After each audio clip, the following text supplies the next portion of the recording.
Good morning, Montfortians. Today we will discuss about the imperfections or defects in solids. As we have discussed in the beginning of this unit, in crystalline solid there is a regular arrangement of constituent particles. But yet the crystals are not perfect. This is because a solid contains large number of small crystals. And some of these may not have a perfect regular arrangement of constituent particles. There is always some kind of irregularity in arrangement of constituent particles in small crystal. These irregularities are known as defect in crystal. There are two types of defect which are known in crystal lattice. First is point defect, second is line defect. What is point defect? Point defect means when the irregularities exist in around a atom or a point. Whereas line defect is that defect when irregularities exist in the entire row. In our syllabus, only point defect are included, so we will focus our study on point defect only. Point defects are of three types. First is stoichiometry defect, second is non-stoichiometry defect, and third is impurity defect. Now we will discuss each of these defects one by one. So first is stoichiometry defect. Stoichiometry defect are those defects in which ratio of cation and anion will remain same. Ratio of cation and anion will remain same. Stoichiometry defect are of four types. First is vacancy defect, second is interstitial defect, third is Frankel defect, and fourth is Schottky defect. Frankel defect and Schottky defect are the most important defect. Vacancy defect and interstitial defect are exist in non-ionic compound, whereas Frankel defect and Schottky defect occurs in ionic compound. Now let's discuss types of stoichiometry defect through the table. So the first defect is vacancy defect. What is vacancy defect? When in ionic solid or in crystalline substance, some of lattice sites are vacant. As you can see, this is a crystal structure and these are the atoms or ions present in their lattice site, and some of the lattice sites are vacant in this. This generally arises due to absorption of heat from the surrounding, and that is why it is a thermodynamic defect. It results in the decrease in the density of the substance. Why? Because as you can see in this, number of atoms has been decreased. If number of atoms has been decreased, then mass will also decrease, and if mass will decrease, then density will also decrease. And this type of defect occur in non-ionic solids. Second defect is interstitial defect. What is interstitial defect? Interstitial defect is that defect when some extra constituent atoms occupy the interstitial site in lattice. For example, in this, as you can see, this is a crystal structure and these are the atoms or ions which are present in their lattice site. And if some extra constituent atoms occupy the interstitial site, means vacant space in the crystal structure, then which type of defect will create? That is interstitial defect. This generally happens in the making of steel, where we are adding carbon in iron. So let us say these are the iron atoms, or when we will add carbon in this carbon will occupy the interstitial site. Now, as you can see in this, number of atoms has been increased. If number of atoms has been increased, mass will also increase, then density will also increase. And this type of defect will occur in a non-ionic solid. Next defect is Schottky defect. What is Schottky defect? Schottky defect is that defect when equal number of cations and anions remove or missing from their lattice site. Equal number of cation and anion will remove from their lattice site. As you can see, this is the crystal structure, and in this equal number of cation and anion are present. Now, as you can see, equal number of cation and anion has been removed from their lattice site. So, which type of defect will create? That is Schottky defect. Now, as you can see in this, number of atoms has been decreased, or number of ions has been decreased. If number of ions has been decreased, mass will also decrease, but volume is same. So, density will also decrease. This type of defect will occur in an ionic solid. Now, the last type of stoichiometry defect is Frankel defect. What is Frankel defect? Frankel defect is that defect when one of the cation or anion missing from its lattice site, but generally cation, because cation is having less size and it occupy the interstitial site. As you can see in this crystal structure, equal number of cation and anion are present. If one of the cation will relieve from its lattice site and occupy the interstitial site, then which type of defect will create? That is Frankel defect. And as you can see in this, no ions are missing from the crystal as a whole. Therefore, density of the solid remain unchanged. And this type of defect is also occur in a ionic solid. Now, let's see conditions necessary for Schottky defect and Frankel defect. For Schottky defect, size of cation should be approximately equals to size of anion. Whereas in Frankel defect, there should be a large difference in the size of anion and cation. For Schottky defect, coordination number should be high, and for Frankel defect, coordination number should be low. Schottky defect found in NaCl, KCl, KBr and cesium chloride. Frankel defect are found in AgCl and ZnS. Whereas AgBr is exception. Second type of defect is non-stoichiometry defect. Non-stoichiometry defect are those defects in which the ratio of cation and anion is not same. If ratio of cation and anion is same, then it is known as stoichiometry defect. If the ratio of cation and anion is not same, then it is known as non-stoichiometry defect.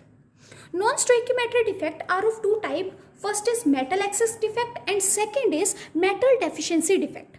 Metal excess means excess of metal atom, means excess of positive charge. Whereas metal deficiency means deficiency of metal atom, means deficiency of negative ion. Metal excess defect may occur in either of the following two ways. First is by creating anion vacancy or by creating interstitial cation. Now, let's see metal excess defect due to anionic vacancy. So, to understand this, let us take an example when NaCl crystal are heated in the atmosphere of sodium vapors. So, it will form Na positive plus 1 electron negative. This Na positive will attract one of these Cl ions and form NaCl. Then this electron will diffuse back into the crystal and occupy the vacant site created by the Cl negative. And this site is known as F center. F center are the anionic site occupied by the unpaired electron.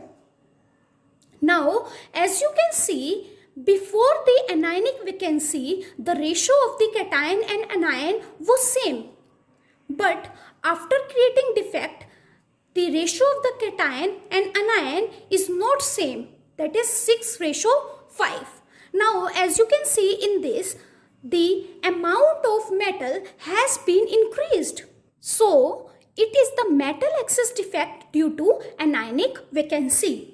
Now, due to the presence of this F center and this free electron, electrical conductivity will increase and paramagnetic behavior will also increase because this electron is unpaired, and due to unpaired electron, which behavior will increase? That is paramagnetic behavior. And due to the presence of these unpaired electron or these F centers, the crystal will impart the color because they will absorb some of the energy of white light and give yellow color to NaCl and pink color to lithium chloride and violet color to KCl. These color are due to F center. And now, as you can see in this, the number of atoms has been decreased. Number of atoms has been decreased. If number of atom has been decreased, mass will also decrease, but volume is same. So density will also decrease. Now, let's see the metal excess defect due to interstitial cation. Let's understand this by taking the example of zinc oxide crystal. If we will heat the zinc oxide crystal, it will give Zn2 positive. And as you know, cations are smaller in size than their parent atom. Then this extra cation will occupy the interstitial side. And to maintain the electrical neutrality, these two electrons will occupy the another interstitial side. Now, as you can see, before the defect, the ratio of the cation and anion was same. But after the defect, the ratio of the cation and anion is different, or the amount of positive ion is more. So this is known as metal excess defect due to interstitial cation. Now, due to the presence of these free electrons, what will happen? First, electrical conductivity will increase. Second, paramagnetic behavior will increase. And third, they will start imparting a color. Now, the next defect is metal deficiency defect.